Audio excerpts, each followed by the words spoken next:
it's been one of those weeks at work, so I'm going to make my favorite dessert, creme brulee. Start by preheating your oven to 325. 5 egg yolks into a large bowl. And make sure it's a large bowl. To your egg yolks, add in 1/2 cup of granulated sugar. Perfect. When your mixture is lighter in color and fluffy, throw that aside. All right, let's head over to our stovetop. Take a pot about this size.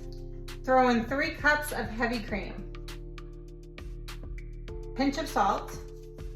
Vanilla bean. Just split it in half. Use like the back of your knife to take out the little seeds. Obviously, you're not gonna get all the seeds out. It's fine. Throw the seeds and the pods right in there. 1/2 teaspoon of espresso powder. This is optional, but it gives it a little kick. Turn my heat onto medium-high, and you're going to bring this to a simmer. What's a simmer? 185 degrees. We're gonna measure it. While that's heating up, I'm going to bring water to a boil via my tea kettle, because unfortunately, you do need to make a water bath with creme brulee. It is mandatory. The reason why a water bath is mandatory here is because it's a very delicate dessert and your centers will be undercooked and your sides will be overcooked with creme brulee if you do not use a water bath. So it's annoying, and you need a large pan with sides to hold the water bath in. So invest in one of these. Something real sketchy, my burner there, smoking like crazy. It's probably bacon grease or something. Yeah, that's bacon grease. I'm gonna just switch burners. All right, we've reached a simmer. Thank God. Let's go back over to the table. All right, we're gonna temper our eggs. That's important because if you don't temper and you pour all of this mixture into your eggs at once, you're going to get scrambled eggs. I have a little 1/3 of a cup, maybe less than that, like a 1/4. And as you whisk, you're going to slowly pour this in. And if you have a friend to hold your bowl steady while you're doing this, utilize that friend, because this is a pain in the butt. Now, a little at a time.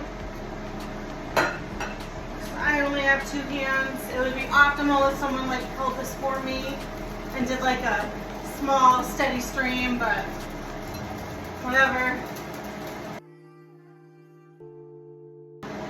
Now take another large bowl, and this time with a strainer, to strain out any eggy bits and your vanilla bean pods.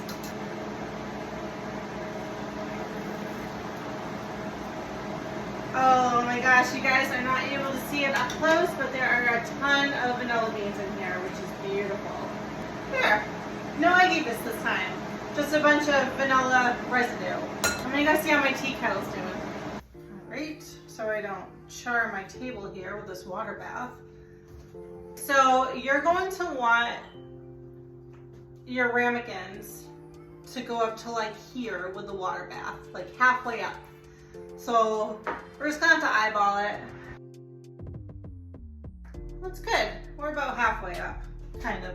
A little less than that, whatever. All right, we're going to equally distribute this. I would just fill it no more than 1 inch. So no more than 1 inch of this. Whatever size ramekins you're using, it doesn't matter. They can be longer, they can be this size. It's all the same baking time as long as the depth is 1 inch. Just keep that in mind. Kind of eyeball that. So like, yeah, like this. You get the idea, maybe.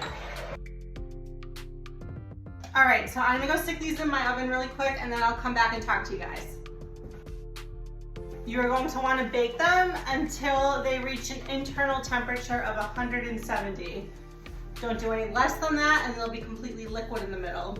If you do any more than that, it'll just be more thick than you want it to be, like a thick kind of pudding.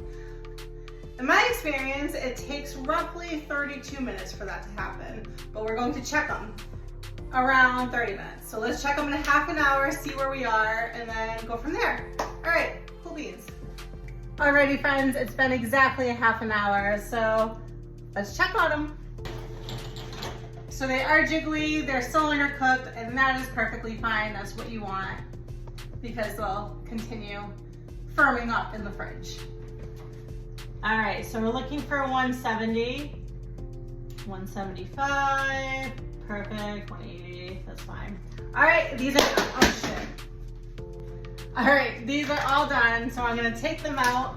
Okay, so you're going to want to take these out of your water bath pan pretty immediately. Be careful when you're doing this, you don't want to burn yourself. Beautiful. All right, I'm gonna let these cool down a little bit to room temp, and then I'm going to cover them and stick them in the fridge. Now we cannot work with them until they are completely cooled down. It takes at least 4 hours. I probably won't get to it today, so I'll start bruleeing them tomorrow. So my creme brulees have been chilling in the fridge overnight. So now for the fun part. And you're going to need a kitchen torch for this. If you don't have one, there's a lot of like methods I've seen online of how people torch the top of these. I don't recommend any of them. Some of them seem really dangerous, like you're gonna burn yourself. And others involve like sticking the creme brulee back in the oven on a broil. You're gonna destroy the consistency of your creme brulee. You don't wanna do that. So if you're going to be making this often, just get a kitchen torch. They're like 20 bucks on Amazon. So they're gonna pay for themselves in no time because creme brulees are like 10 bucks a piece at restaurants. So far cheaper just to make it yourself. And yeah, all right, so let me show you guys how to do this. You're going to start by applying a thin layer of sugar around the top and then just have fun with the torch.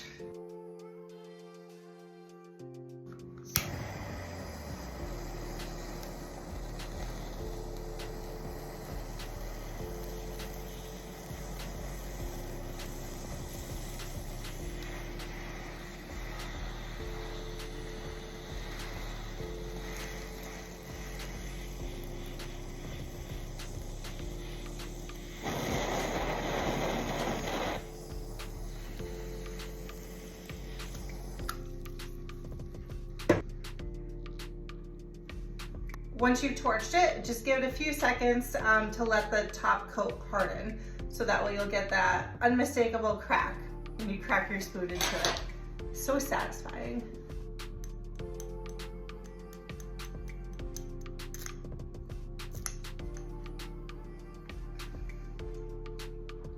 This is so good, you guys.